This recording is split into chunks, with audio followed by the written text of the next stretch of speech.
चलिए जानते हैं देश दुनिया की सिलेक्टेड और काम की 25 बड़ी खबरों को। लेकिन उससे पहले अगर आपने अभी तक इस चैनल को सब्सक्राइब नहीं किया तो सब्सक्राइब कर लें और वीडियो को लाइक करना बिल्कुल न भूलें।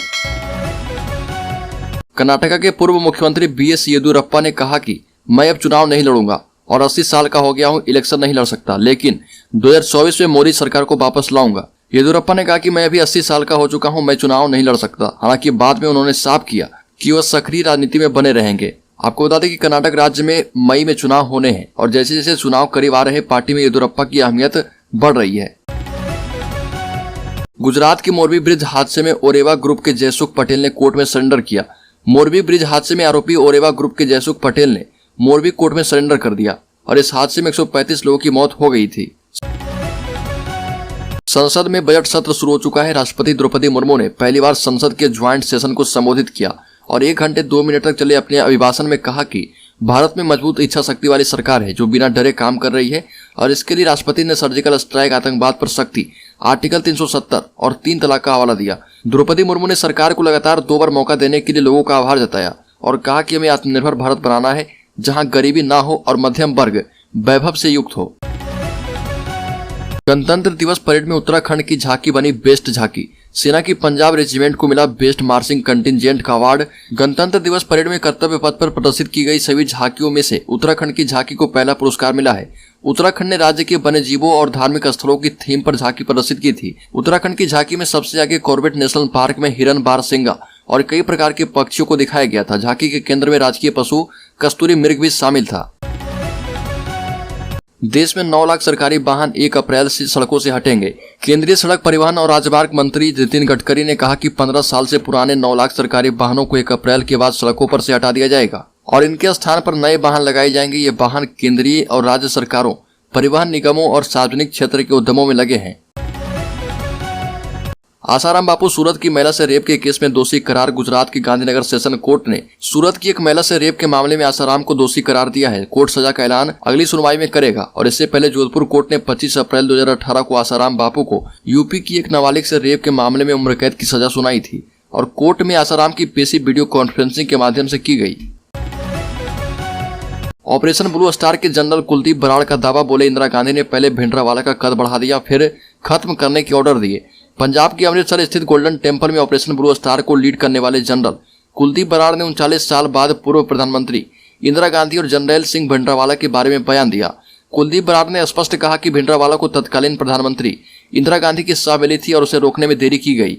जनरल बराड़ ने एक न्यूज एजेंसी को इंटरव्यू देते हुए कहा कि पंजाब का माहौल बिगड़ रहा था, खालिस्तान की मांग उठने लगी थी और ऐसे समय में इंदिरा गांधी ने भिंडरावाला को खासा महत्व दिया। पाकिस्तान के पेशावर में पुलिस लाइन इलाके में स्थित मस्जिद में हुए ब्लास्ट में मरने वालों की संख्या बढ़कर 93 हो गई है।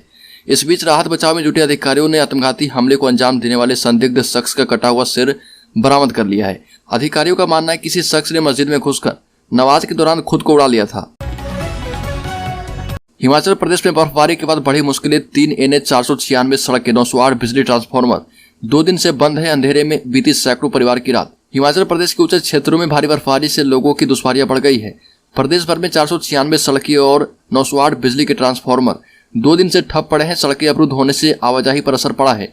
DTR बंद होने से सैकड़ों परिवार अंधेरे में हैं और बिजली के बगैर लोगों को कड़ाके की सर्दी में अधिक परेशानियां झेलनी पड़ रही है।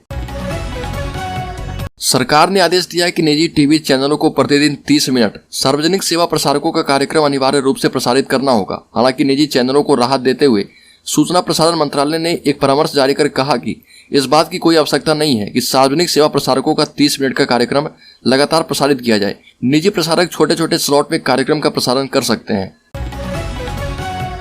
आंध्र प्रदेश के मुख्यमंत्री वाईएस जगन मोहन रेड्डी ने बड़ा ऐलान करते हुए कहा कि राज्य की राजधानी को विशाखापट्टनम में ट्रांसफर कर दिया जाएगा। यानी अब अमरावती नहीं, विशाखापट्टनम आंध्र प्रदेश की राजधानी होगी। मार्च में विशाखापट्टनम में होने वाले ग्लोबल इन्वेस्टर समिट की तैयारी की बैठक को संबोधित करते हुए मुख्यमंत्री जगन मोहन रेड्डी ने कहा कि वो आने वाले महीनों में बंदरगाह शहर में अपना कार्यालय स्थानांतरित करेंगे। पीएम किसान सम्मान निधि में होगी बढ़ोतरी। बजट में किसानों को मिल सकती है बड़ी सौगात। हर बार की तरह इस बार भी हर वर्ग के लोगों को सरकार और वित्त मंत्री से काफी उम्मीदें हैं। माना जा रहा है कि इस बार किसानों के लिए सरकार बजट में कई बड़े ऐलान कर सकती है। बढ़ती महंगाई के साथ साथ किसानों की लागत में वृद्धि देखी गई है, जिससे उम्मीद जताई जा रही है कि बजट में सरकार पीएम किसान सम्मान निधि में बढ़ोतरी कर किसानों को तोहफा दे सकती है। WHO ने कोरोना वायरस को लेकर फिर से चेताया, कहा कि अभी भी कोविड-19 बना हुआ है वैश्विक स्वास्थ्य आपातकाल। विश्व स्वास्थ्य संगठन ने कोरोना वायरस को लेकर चेतावनी जारी की है। WHO ने कहा कि कोविड-19 महामारी को लेकर वैश्विक स्वास्थ्य आपात की स्थिति बनी है और संगठन ने कहा कि निकट भविष्य में घातक संक्रमण मनुष्यों और जानवरों में अस्थायी रूप से स्थापित रोगजनक बना रहेगा। 1 फरवरी को संसद में आम बजट पेश होगा और इसके पहले पीएम मोदी ने कहा कि आर्थिक जगत में महत्वपूर्ण आवाजें सकारात्मक संकेत दे रही है।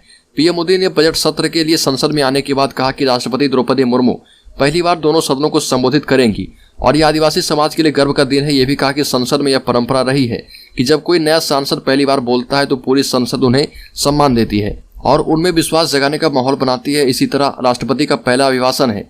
पीएम मोदी ने कहा कि केंद्रीय बजट पेश करने वाली वित्त मंत्री भी एक महिला है और राष्ट्रपति भी एक महिला है।